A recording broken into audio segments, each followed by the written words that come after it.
Meu nome é Thaís Raguso. Meu nome é Wellington da Cruz. E a gente é o casal Edis. Como a gente se conheceu? A gente se conheceu por amigos em comum, no lugar mais improvável possível. Força, homem!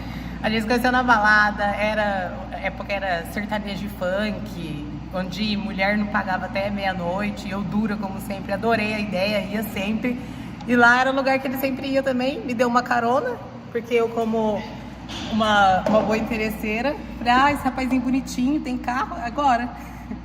Só que aí depois a gente saiu, já pediu pra namorar comigo a primeira vez. Que ficou comigo, já ficou apaixonado, sabe?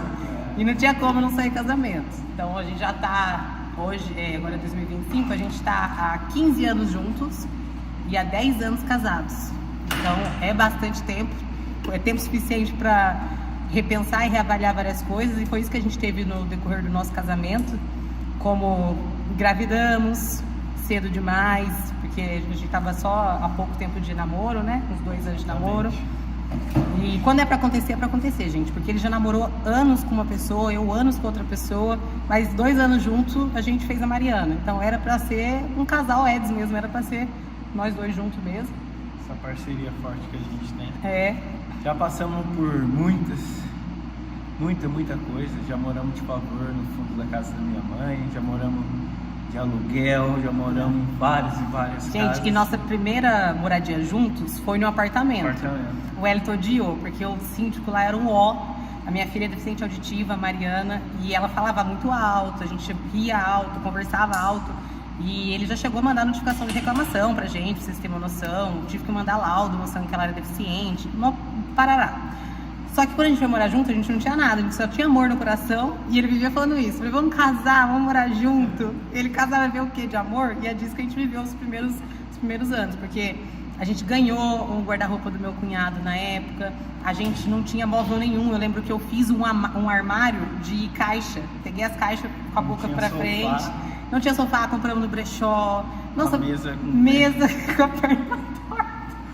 R$400, ela foi comprar uma mesa, R$400. A mesa chegou, ela era assim, ó. Gente, parece as pernas do meu sogro. Meu sogro tem as perninhas. E aquela mesa ficou muito tempo na nossa vida. Cara, aquela mesa, a gente chama ela de mesa de milhões. Mesa de milhões, porque foi nela que a gente fez nosso primeiro milhão, entendeu? Então, assim, não tem momento perfeito pra nada, até pra casar. Como vocês podem ver, a perfeição não vai existir e as coisas vão acontecendo aos poucos. E do apartamento a gente foi pra uma casa, da casa a gente decidiu comprar um terreno e não dava pra pagar o terreno e pagar aluguel. 2 assalariados, muito alto, né? E aí a minha sogra deixou a gente morar no fundo da casa dela, a gente ajudava com um valorzinho, né? E ficamos 1 ano lá. E foi aí que surgiu o digital. Foi quando eu tava saindo para trabalhar, trabalhava na Heineken, às 4 horas da manhã, eu vi minha filha dormindo no chão. E eu falei, cara, preciso fazer algo para mudar minha vida. Então, através de um amigo, eu vi esses prints na internet e falei, cara, o que você faz? Tá lá, trabalho com a internet. Eu não podia largar o meu trabalho, né? Então a internet dá essa possibilidade de você poder trabalhar e ainda fazer paralelo outra renda, né? Então foi isso que a gente queria. Fui perguntar pra Thaís, a Thaís falou, não, gente, não dá, cara, não tem dinheiro, a gente pagava o lote que a gente comprou, inclusive a gente tem esse lote até hoje, ajudava a minha sogra lá nos custos e a gente queria guardar pra construir. E esse cara queria comprar a mentoria de 500, 600 reais, você tá maluco, não tem nem limite no cartão. Só que ele insistiu e foi, pegou o cartão emprestado do pai dele. Sem computador, sem Não nada. tinha computador. E hoje em dia a gente entende que não necessitava de um computador pro momento. Necessitava fazer o dinheiro entrar. Depois que o dinheiro entrasse, a gente ia ver para arrumar melhores maneiras de trabalhar. Mas por enquanto era só pagar boleto, fazer R$100 por semana, as ideias, né? Que loucura, né? Porque a gente fazia orgânico na época, né? E no primeiro mês eu consegui fazer R$8.000, que aí foi na onde a gente caiu a ficha assim, falou, cara, esse negócio é uma mina de ouro, cara, vamos pra cima. Inclusive eu sempre trabalhei em ótica, nunca fiquei desempregada sem eu querer. Às vezes que eu fiquei sem trabalhar é porque eu realmente queria ficar com a minha filha, ou porque eu estava pegando algum seguro, e aí eu não ia trabalhar. Eu terminei. Mas eu sempre tive uma carreira, então a área da ótica pra mim sempre foi muito boa. Quem se profissionaliza nessa área dificilmente fica sem trabalho. Então, até para eu sair do meu serviço foi difícil, porque a moça precisava, ela, não, eu aumento seu salário, eu pensei, você vai conseguir me dar isso? Ela, não. Eu falei, então, tchau, mas foi muito bom. E não é porque deu certo e a gente conseguiu muita grana que sempre ficou muito certo. A gente trabalhava com Facebook Ads, então a gente achava que oferta não morria, a gente achava que quanto mais dinheiro você botava, tinha que voltar mais. Os 2 primeiros anos foi sofrido, porque...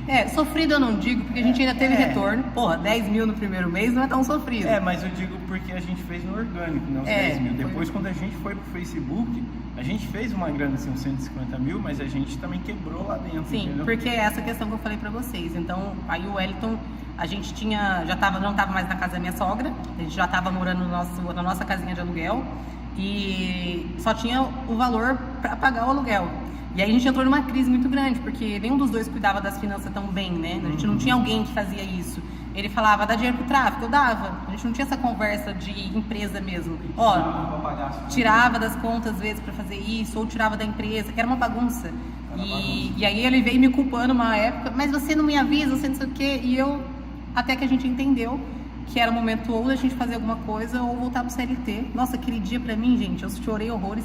Eu ia voltar pro Uber. Eu ia fazer qualquer coisa, menos CLT, porque eu tinha muita ansiedade no CLT, ficava roxa, tremia, deixar minha filha com os outros. É uma coisa que eu falo sempre hoje no nosso mentoria, que quando a gente depende de outras pessoas, não é ruim só pra nós, que tá deixando nosso filho pra outra pessoa ajudar, mas a pessoa também, você tá tirando ela do livre-arbítrio dela, da rotina dela, para ela poder te ajudar. Então eu ia estar atrapalhando mais pessoas além de nós e o crescimento da minha filha, né? Aí o Wellington conheceu um produto que inclusive é o nicho que a gente mais vende até hoje, que a gente se especializou nesse nicho, e nesse nicho começamos depois a vender no Kawaii. Vendeu um pouquinho no Facebook, depois foi pro Kawaii. Foi pro X1, né? Que a intenção era o quê? Investir menos e trazer mais resultados, né? Porque como a gente não tinha dinheiro para investir mais no tráfego direto, que foi onde a gente quebrou, então a gente viu isso com um grande potencial. Gente, e a gente não sabia nada de atendimento. Não. Eu, no meu caso, né, que eu comecei. O Wellington, ele sempre foi fundo de fábrica. Eu sempre trabalhei em logística, operador de empilhadeira, conferente, carregador. O Wellington ia passar valor para os clientes dele, ele começava com o valor mais baixo e falava com pena. Não, mas tem esse aqui que é mais baratinho. Que assim que a gente começou a ter um resultadozinho, eu falei, cara, vou investir em um locutor para gravar um áudio, para gravar os áudios. Foi mesmo. Pagamos um locutor para gravar os áudios porque a gente achava que não era capaz de fazer. É uma loucura. E mesmo assim, gaguejando, falando errado, foi. E aí a gente foi para os atendimentos e eu achava muito ruim X1 porque, no meu ver, você tem uma página de vendas, lê ela e compra. Eu achava que isso era o suficiente, não é. Então, depois que a gente também aprendeu o X1, foi quando a gente fez a virada da nossa vida. O Wellington foi destaque nesse produto, quando ele era afiliado. E aí a gente ganhou um produto semelhante, né, para poder fazer as vendas também. Fizemos parcerias muito ruins também nesse meio tempo e muito boas também. Eu digo muito ruins porque só um lado trabalhava. Muito boas porque até quando você tem algumas parcerias que não se encaixam com você no momento, de alguma coisa você tem que tirar proveito, de algum aprendizado você tem que tirar proveito. Então desse aprendizado a gente viu o que tinha que aprender, também foi o que abriu porta pra gente abrir a nossa mentoria, ensinar o que a gente fazia também para outras pessoas. Inclusive a gente começou gratuito, ensinando a vender nossos produtos sem custo nenhum. Um ano vendendo, ensinando a galera a vender, o pessoal ganhou muita grana. E depois a gente teve que contratar a equipe, não tinha como mais fazer isso de graça. E aí a gente começou a vender as mentorias. A gente construiu nossa comunidade. Nossa comunidade, que o acompanhamento é mais próximo e tudo mais. Também. Só que dentro de tudo isso daí, gente, o que a gente também aprende, né, nesse meio tempo, crescendo não só como uma mentoria, como um casal, é que a vida não é linear. A gente percebe que em vários momentos vai ter algum momento de crise em alguma coisa. Teve um momento de crise de queda de WhatsApp agora. Vai ter momento de crise de imposto de não sei o quê. Vai ter momento... O que tem que aprender em tudo isso? Que sempre vai ter momentos de crise. E uma coisa que eu aprendi no meu CLT era: um problema só é um problema até você resolver. Então não adianta se desesperar, ficar louco. Não. Vamos sentar, chorar, se tiver que chorar, e fazer o que tem que fazer. E eu acho que é por isso que a nossa comunidade hoje tem tanta força, o nosso relacionamento tem tanta força, que a gente aprendeu a crescer desse jeito. A gente aprendeu na marra também, né? Então, tipo, a gente passou por todas as etapas hoje do digital. A gente já foi afiliado, frustrado, a gente já foi afiliado de sucesso. Verdade. A gente já fez muito criativo, a gente já aprendeu a montar funil. Mexer em automação. O Kawaii, quando a gente campanha. pegou, era tudo muito mato. Então, tudo que a gente ensina hoje, a gente realmente fez. Sim. Né? Inclusive, se vocês pesquisar aqui mesmo no YouTube, como subir campanha no Kawaii X1, dificilmente vocês vão encontrar. E se vocês encontrar alguém e eu pesquisar o e-mail, vai ser aluno nosso. Provavelmente. Porque não tem. E eu falo com o maior orgulho, porque foi muito difícil até pra gente entender como instalava um pixel, como que fazia não sei o quê. Cara, A gente domina, né? hoje você olha assim, coisas mais simples, X1 né? no Kawaii X1 no Kawaii é isso. E de tudo isso, o que foi que fez a gente continuar nessa carreira? Sempre foi a Mariana. Nosso sonho, a nossa vida sempre foi trazer para ela de melhor. E o estalo que eu acho que a gente está tendo sucesso agora, foi quando a gente comprou o aparelho dela. E no mesmo ano que a gente comprou o aparelho dela, a gente trocou de carro, a gente fez muitas coisas bacanas, né? Então, foi realmente um ano de reviravolta. Ai, comprou um aparelho, grande bosta. Não é. Vocês têm uma noção, o aparelho da minha Marianinha vale mais de 20 mil reais, o aparelho auditivo dela. E é igual um iPhone, gente. 20 mil agora, mas pode ser que ano que vem a atualização dele não seja mais frequente, eu tenho que comprar outro. A Mariana necessitou de aparelho, a gente não tinha dinheiro. Eu fui obrigado a comprar da China.